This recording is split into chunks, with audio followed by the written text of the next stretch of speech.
आहे को माण्हू हिन जगह में कंहिंजी रिहाइश जा हे जगह खाली आ।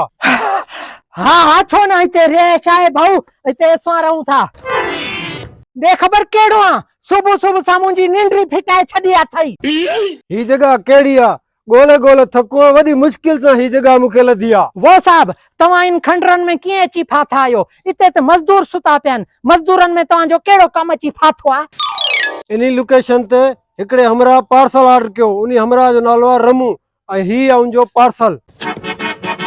साहब रमू नाले सां हिते कोई हमरा रहे ई कोन थो, ऐं उन कहिड़ो ऑर्डर ॾिनो? मूंखे त ॾेखारियो, मां ॾिसां इनमें आहे छा।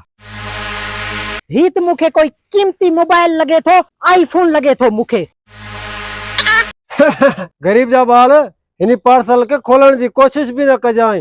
हे पार्सल वड़ो कीमती आ, लखन में आ। मूंखे त लोकेशन इहा ई ॿुधाई वई हुई। आईफोन त वॾा कीमती हूंदा आहिनि, हिते कंहिंजी औकात आहे जे आईफोन वठे? हिते त सभु मजदूर आहिनि, गरीब तबको आहे। साहब तव्हांखे ग़लत फहमी थी हूंदी।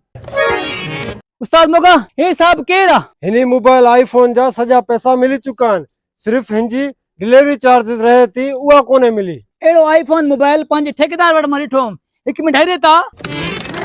जेकर हिन आईफोन जा पैसा ॾिनल आहिनि, डिलीवरी पैसा ॾेई करे मोबाइल हिन खां खसे न वठूं। हराम खोर, आईफोन आहे महांगो, खोड़ पैसा थींदा डिलीवरी जा। मां वटि सिर्फ 10,000 रुपयो आहे। इंसाफ के ॻाल्हि में त वठी आ, पोइ जेको थियो ॾिठो वेंदो। अच मूंसां।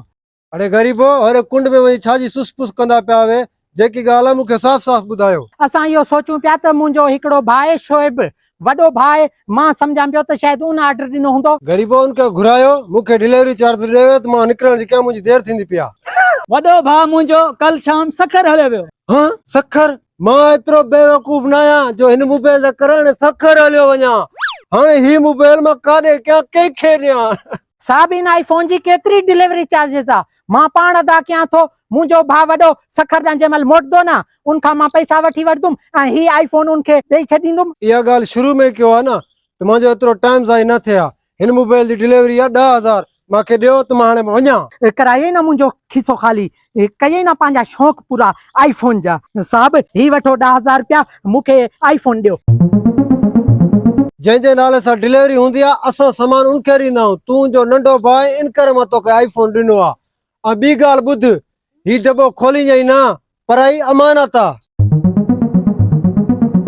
साहब तव्हां दिल जा कयो, दॿे खोलण वारी ग़लती असां कॾहिं बि न कंदासीं। असां वारो भाउ मोटंदो त उहो पाणे खोलींदो। असां हली पियासीं।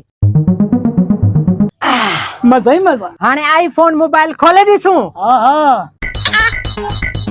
हराम खोर, तूं पाण चवी पियो त 10,000 ॾे डिलीवरी जा ऐं आईफोन वठूं। तोखे शौक़ चढ़ियो, मुंहिंजो त खीसो ख़ाली थी वियो न। निभागा मूंखे पिनाइण जहिड़ो करे छॾियो, सॼी तोजी कसूर आहे।